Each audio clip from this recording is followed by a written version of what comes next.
Prions le Seigneur. Éternel notre Dieu, nous bénissons ta présence parmi nous, nous qui sommes des pécheurs, mais des pécheurs pardonnés et purifiés par le sang de Jésus-Christ et sauvés par ta grâce. Permets que nous puissions, Seigneur notre Dieu, écouter ta parole qui est la vérité et que ta parole puisse demeurer en nous. Conduis-nous pendant ces instants, comme tu nous as conduits depuis le début de ce culte. Au nom de Jésus. Amen.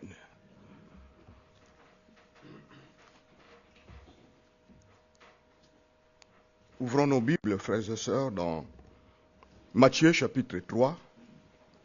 Matthieu chapitre 3, le verset 1 à 12. L'évangile de Matthieu, chapitre 3, le verset 1 à 12. Nous lisons la parole du Seigneur, Matthieu chapitre 3, à partir du verset 1. En ce temps-là, parut Jean-Baptiste, prêchant dans le désert de Judée. Il disait, « Repentez-vous, car le royaume des cieux est proche. » Jean est celui qui avait été annoncé par Ésaïe, le prophète, lorsqu'il dit, « C'est ici la voix de celui qui crie dans le désert, préparez le chemin du Seigneur, aplanissez ses sentiers. » Jean avait un vêtement de poil de chameau et une ceinture de cuir autour des reins. Il se nourrissait des sauterelles et des miels sauvages. Les habitants de Jérusalem, de toute la Judée et de tous les pays des environs du Jourdain se rendaient auprès de lui et, confessant leurs péchés, ils se faisaient baptiser par lui dans les eaux du Jourdain. Mais voyant venir à son baptême beaucoup de pharisiens et de sadducéens, il leur dit, « Race de vipères, qui vous a appris à fuir la colère à venir. Produisez donc du fruit digne de la repentance, et ne prétendez pas dire en vous-même, nous avons Abraham pour père, car je vous déclare que de ces pierres-ci, Dieu peut susciter des enfants à Abraham. Déjà la cognée est mise à la racine des arbres. Tout arbre donc qui ne produit pas de bons fruits sera coupé et jeté au feu. Moi, je vous baptise d'eau pour vous amener à la repentance, mais celui qui vient après moi est plus puissant que moi, et je ne suis pas digne de porter ses souliers. Lui, il vous baptisera du Saint-Esprit et de feu. Il a son vent à la main, il nettoiera son aire, et il amassera son blé dans le grenier, mais il brûlera la paille dans un feu qui ne s'éteint point. C'est la parole du Seigneur. Ce matin, nous allons considérer le verset 1 jusqu'au verset 10. Donc, verset 1 jusqu'au verset 10. Et le titre de notre méditation de ce matin, c'est « Se préparer pour Jésus-Christ ». Se préparer pour Jésus-Christ. Jean-Baptiste est présenté comme celui qui a précédé le ministère de Jésus-Christ, le ministère terrestre de Jésus-Christ. Il n'était pas baptiste comme nous le sommes aujourd'hui. Il n'y avait pas de dénomination chrétienne à cette époque. Il n'y avait pas de baptistes, il n'y avait pas des évangéliques, il n'y avait pas de pentecôtistes, il n'y avait pas ceci, il n'y avait pas cela. Il n'y en avait pas à l'époque. Et Jean, en réalité,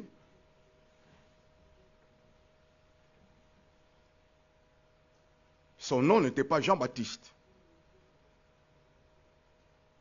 Mais pourquoi on l'appelait Jean-Baptiste? Parce que c'est lui qui baptisait. Donc Jean était en réalité Jean le Baptiste, si on pourrait l'appeler comme ça. Jean le Baptiste, c'est-à-dire c'est lui qui baptise. Il ne prêche pas dans les villes, dans le village, mais la parole de Dieu dit, il prêche dans le désert. Le désert, un lieu aride, un lieu de solitude. Pourtant, c'est un lieu d'accomplissement de la prophétie de Dieu. Le désert, un lieu d'accomplissement de la prophétie de Dieu. Nous avons vu au verset 3, Jean était celui qui avait été annoncé par Ésaïe, le prophète, lorsqu'il dit, c'est ici la voix de celui qui crie dans le désert. Préparez le chemin du Seigneur, aplanissez ses sentiers. Et parlant de Jean-Baptiste dans l'Ancien Testament, plus précisément dans Ésaïe, chapitre 40, le verset 3, il est dit ceci, Ésaïe 40, verset 3, une voix crie, pas une personne qui crie, une voix crie, préparez au désert le chemin de l'Éternel, aplanissez dans le lieu aride une route pour notre Dieu. C'est ce qui est dit dans Ésaïe. Donc, Ésaïe appelle Jean-Baptiste une voix. Il appelle une voix. En d'autres termes, frères et sœurs, l'accent est mis sur le message et non sur le messager. Vous savez, ça voudrait dire aussi autre chose que le message est plus important que le messager. Nous pouvons conclure en disant que Jean-Baptiste n'était qu'un messager qui préparait le chemin pour le Seigneur. Mais non seulement qu'il semble étrange qu'il prêche dans le désert, mais c'est aussi étrange de voir ce qu'il porte et ce qu'il mange. Le verset 4 dit qu'il porte un vêtement fait de poils de chameau et une ceinture de cuir autour des reins. Il se nourrissait de sauterelles et de miel sauvage. Le poil de chameau et la ceinture de cuir rappelaient aux Juifs de l'époque, cela leur rappelait une personne, Élie le prophète. Pourquoi? Parce que Élie le prophète portait aussi le vêtement de poils et une ceinture de cuir autour des reins. Vous pouvez voir ça dans 2 Rois, chapitre 1, le verset 8. Donc, Jean-Baptiste est venu avec l'esprit et la puissance d'Élie. Comme l'ange l'avait dit à Zacharie son père, dans Luc chapitre 1, le verset 16 à 17, c'est ce que l'ange a dit à Zacharie son père. Il a dit que il ramènera plusieurs des fils d'Israël au Seigneur leur Dieu. Donc cet enfant qui va naître, il marchera devant Dieu avec l'esprit et la puissance d'Élie. Élie est venu en Israël pendant sa période la plus sombre. Et Jean-Baptiste vient en Israël dans ce temps le plus sombre. Élie, c'était dans le temps le plus sombre d'Israël quand Akab était roi. Et Jean-Baptiste est venu aussi dans les périodes les plus sombres, les temps les plus sombres d'Israël, quand Hérode était roi. C'est pour cela, frères et sœurs, dans ce texte, dans le passage que nous venons de lire, Jean-Baptiste devait préparer un peuple bien disposé pour le Seigneur. C'était ça sa mission, préparer un peuple bien disposé pour le Seigneur. Alors nous allons voir d'abord la nécessité de cette préparation. Ensuite, nous verrons les obstacles à cette préparation. La nécessité de cette préparation, il est important de reconnaître que ce n'est pas le Seigneur Jésus-Christ qui a besoin de préparation. Ce n'est pas le Seigneur Jésus-Christ qui a besoin de se préparer. Il n'a pas besoin d'aide pour venir, notre Seigneur. Il n'a pas besoin d'aide. Personne ne peut l'aider. Mais par contre, c'est au peuple de se préparer à l'accueillir et à l'accepter, à le recevoir et à l'accepter dans leur vie. C'est au peuple de se préparer, ce n'est pas au Seigneur Jésus-Christ. Et la préparation, cette préparation nécessite la repentance et la confession de péché. La repentance et la confession de péché. La repentance, c'est la prise de conscience du besoin de changer de vie. C'est changer complètement de direction. La repentance, c'est une déclaration que je peux dire que je ne vais pas bien et que je suis un pécheur qui a besoin d'être purifié. C'est une étape nécessaire, frères et sœurs, pour préparer la voie à l'entrée de Jésus-Christ dans notre vie. S'humilier devant le Seigneur, préparer nos cœurs pour que Christ puisse venir et agir dans notre vie. La repentance, c'est, moi Marcel, je peux dire, c'est arriver à un point de ma vie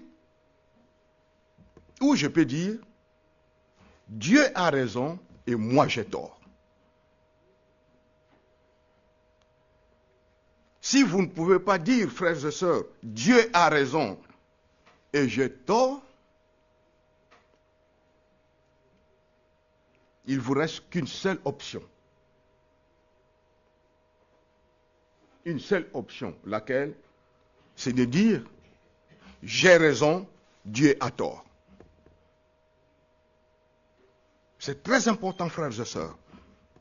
Nous devons arriver à ce point-là de dire que Dieu a raison et moi j'ai tort. Si vous n'arrivez pas à réaliser cela, à dire cela, donc c'est le contraire. Alors il y a cette option que moi en tant qu'homme j'ai raison et Dieu en tant que Dieu 3 fois saint a tort.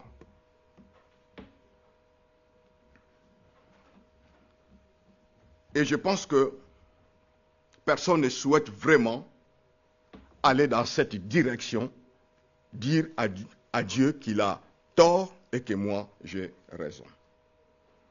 On voit les premiers signes de la repentance au verset 5 et 6. Lisons versets 5 et 6. Les habitants de Jérusalem, de toute la Judée et de tous les pays des environs du Jourdain se rendaient auprès de lui et confessant leurs péchés, ils se faisaient baptiser par lui dans le fleuve Jourdain. Lorsque les gens allaient vers Jean, ils confessaient leurs péchés et ils étaient baptisés. Vous savez, c'est une grande humilité de confesser ses péchés en public. C'est ce qui se faisait à l'époque. C'est une grande humilité, frères et sœurs, de confesser ses péchés en public. Et ensuite, ils étaient baptisés. Et le but de ce baptême de Jean était de montrer que la repentance était réelle. Que leur repentance était réelle. Il la rendait visible pour que tout le monde puisse la voir.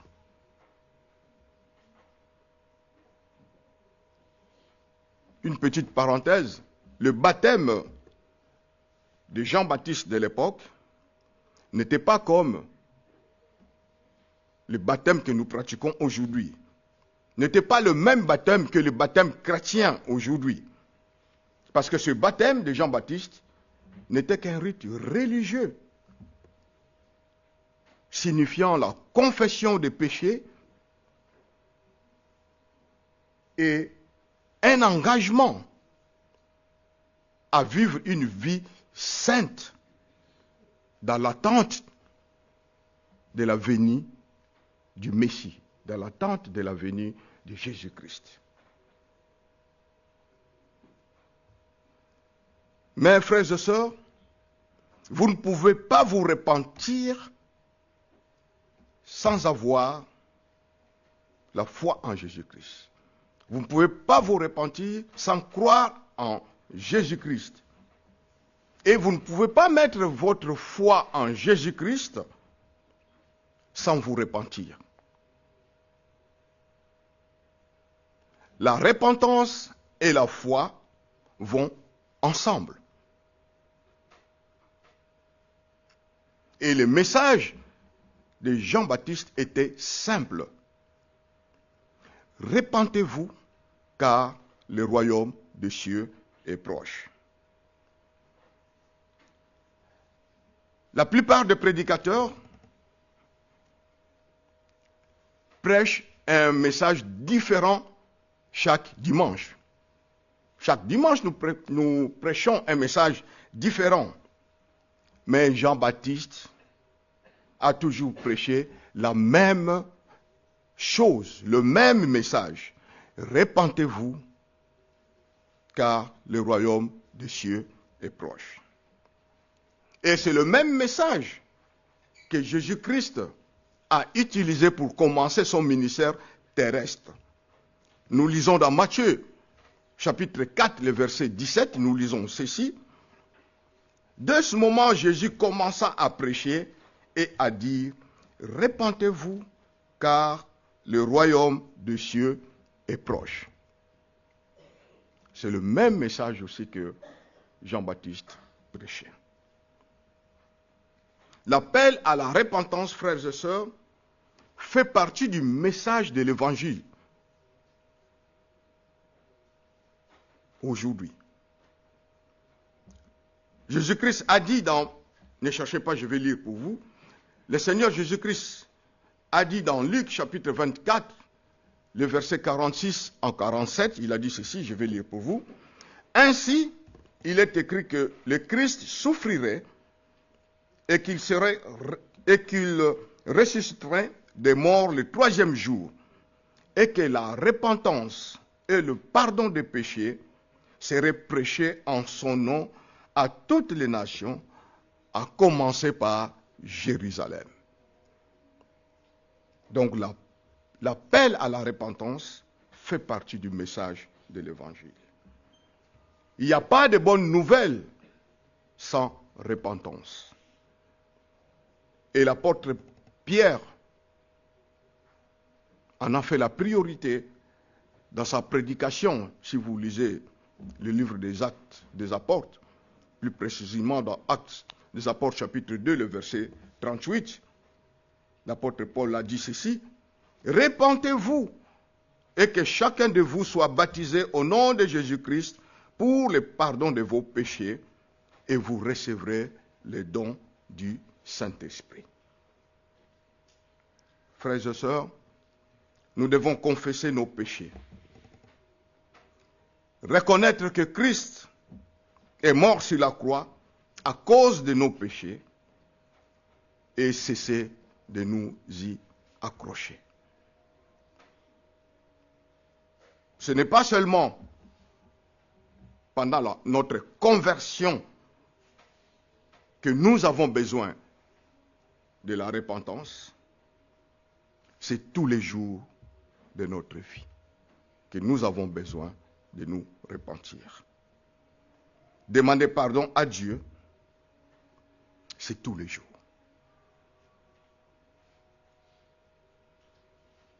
Pourquoi?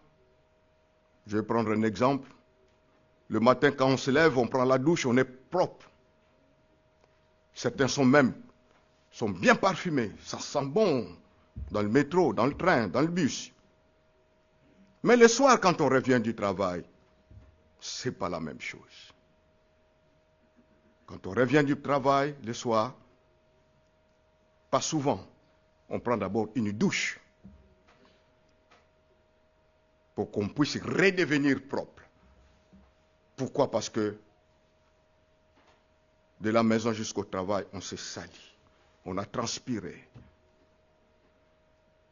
Et le soir, nous avons besoin d'une bonne douche pour redevenir propre. Et c'est pareil pour la vie chrétienne aussi. Dans notre marche chrétienne, nous nous salissons d'une manière ou d'une autre. Et nous avons besoin de nous repentir. Nous avons besoin de demander pardon à Dieu. La repentance n'est pas seulement réservée au début de notre vie chrétienne, à la conversion, non. C'est quelque chose de tous les jours. Nous avons donc vu la nécessité de cette préparation. Voyons maintenant les obstacles à cette préparation.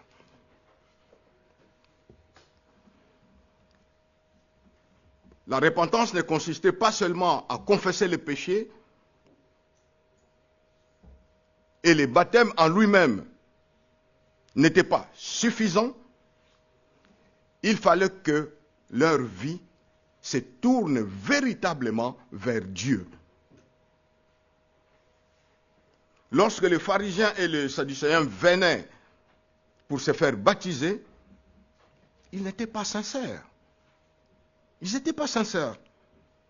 Il y avait les obstacles qui empêchaient leur cœur d'être préparés à la venue de Jésus-Christ. Premièrement, ils venaient au baptême de Jean-Baptiste avec ce que nous pouvons appeler une repentance sans fruit. Oui, ils venaient avec cet esprit. Une repentance sans fruit. Une repentance sans fruit, frères et sœurs, empêche quelqu'un d'être véritablement préparé à ce que le Seigneur demeure en lui. Les pharisiens et les sadducéens étaient prêts à faire une démonstration publique de la repentance, de leur repentance. Ils étaient prêts à le faire, que tout le monde voie. Ils étaient prêts à se rendre dans le désert pour se faire baptiser. Mais leur démonstration extérieure de repentance n'était qu'une couverture. N'était qu'une couverture. Alors Jean-Baptiste attendait des fruits conformes à une véritable repentance. Voilà ce que le verset 7 dit. Je lis le verset 7. Mais voyant venir à son baptême beaucoup de pharisiens et de sadducéens,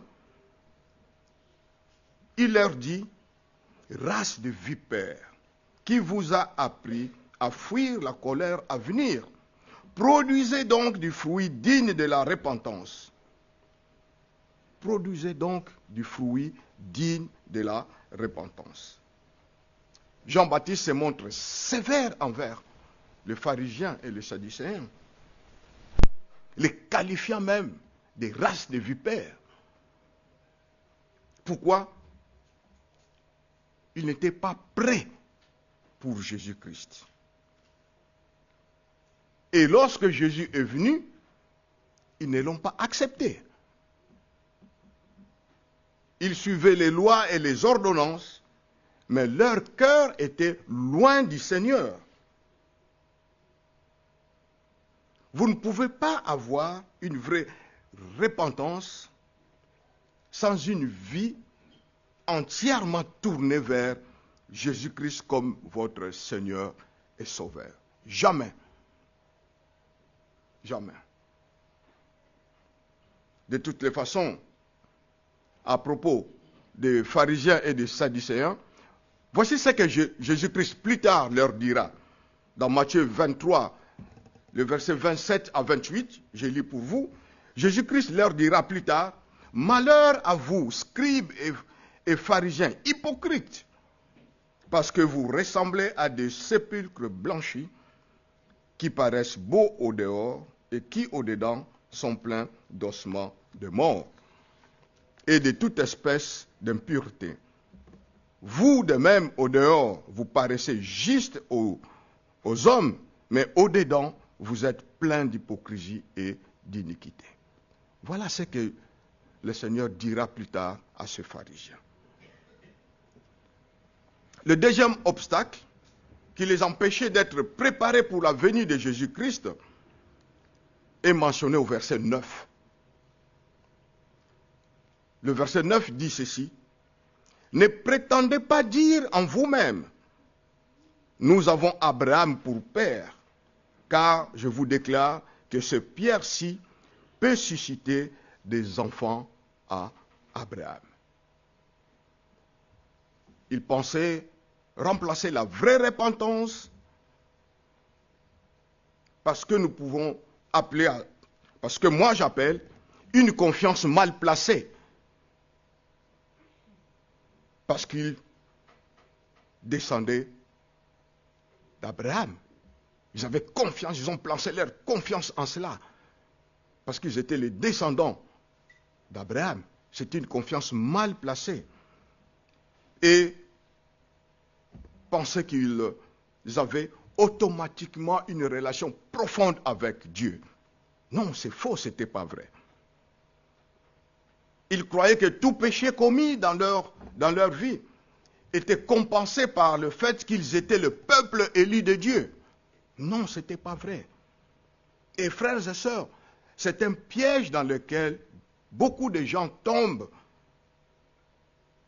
Aujourd'hui, beaucoup de gens pensent qu'ils sont enfants de Dieu simplement parce qu'ils sont nés dans une famille chrétienne. Papa est chrétien, maman est chrétienne, donc je suis chrétien.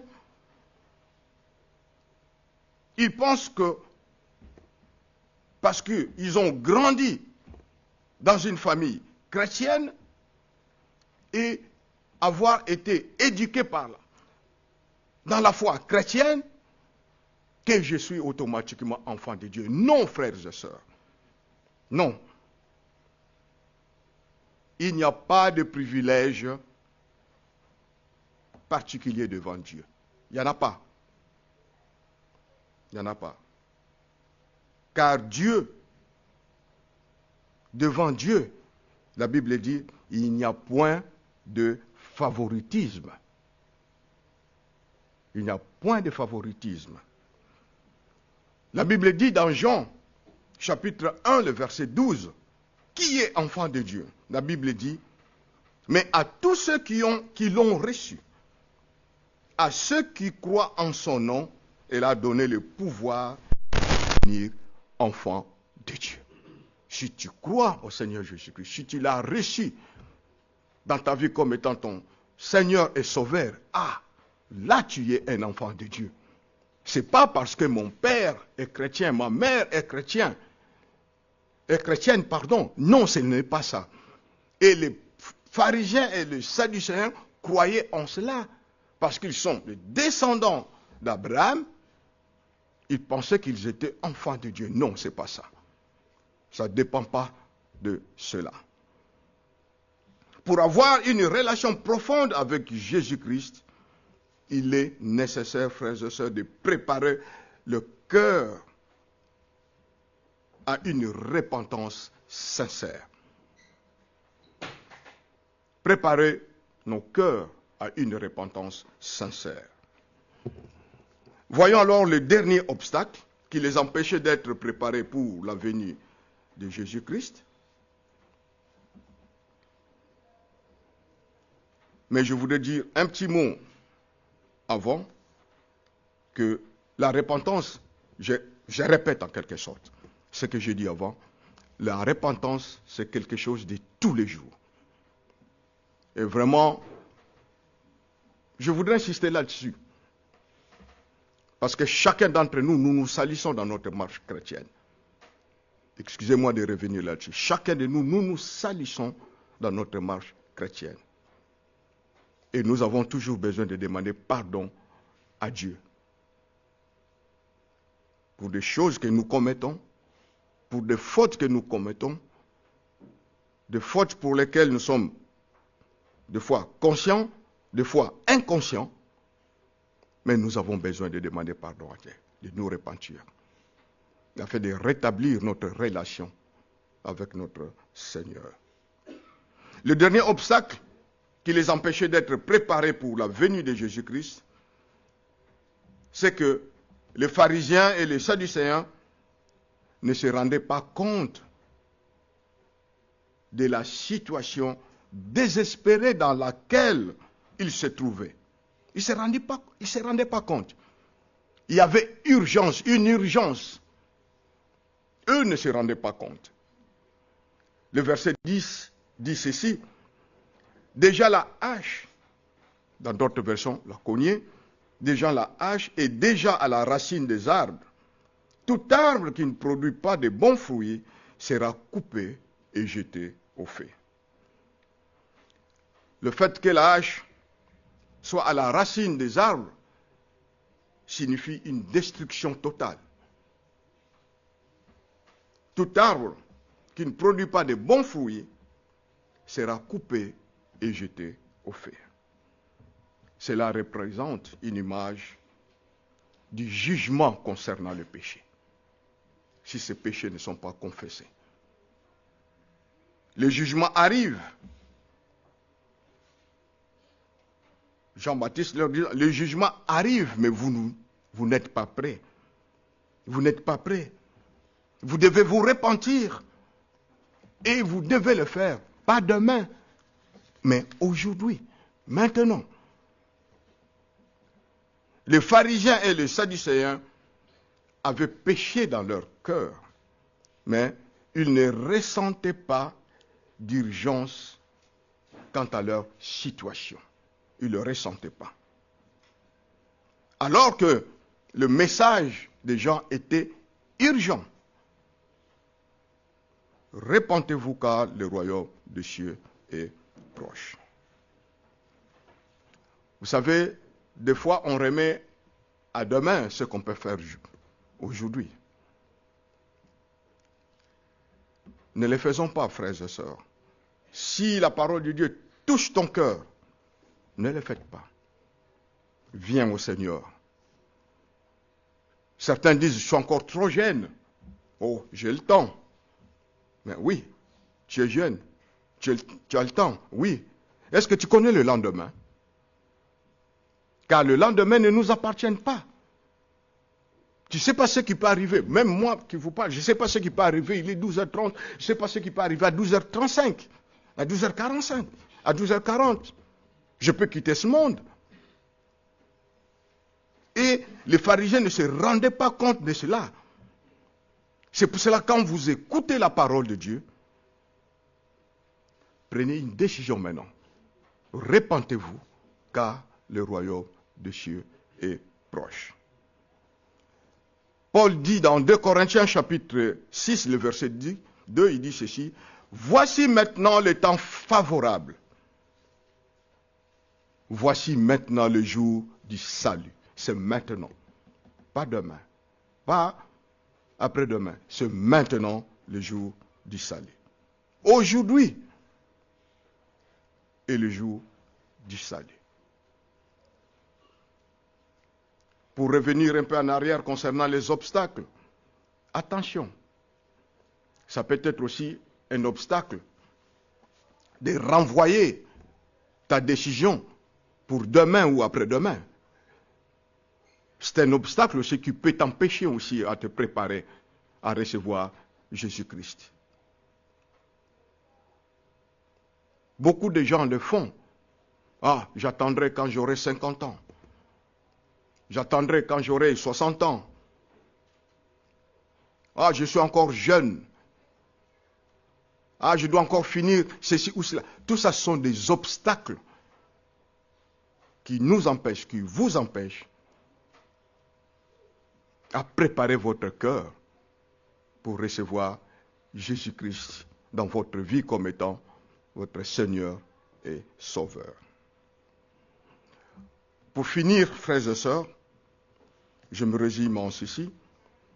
Jean-Baptiste apparaît dans le désert comme celui qui prépare le chemin du Seigneur, et dans sa prédication, il appelle à la repentance, car le royaume des cieux est proche. Bien que son message s'adressait aux gens de l'époque de Jésus,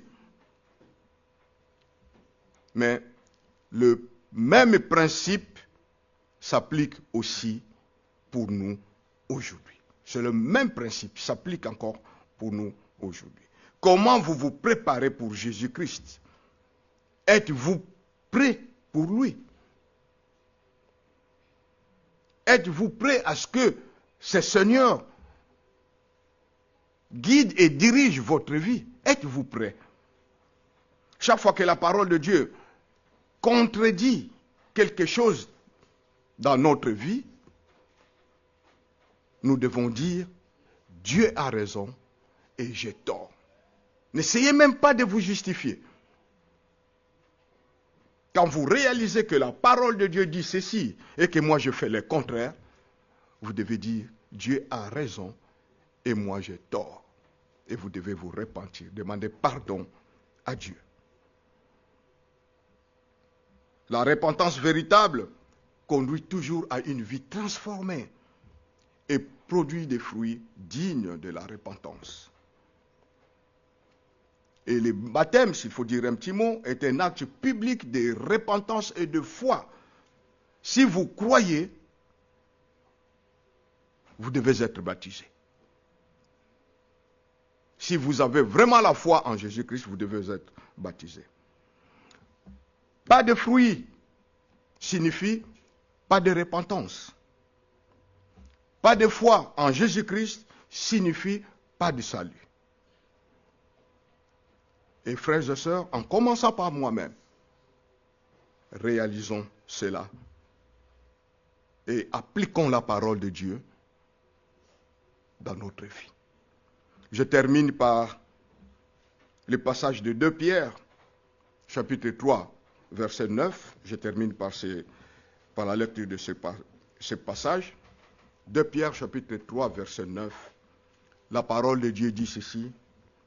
Le Seigneur ne tarde pas dans l'accomplissement de la promesse, comme quelques-uns le croient, mais il use de patience envers nous, ne voulant pas qu'aucun périsse, mais voulant que tous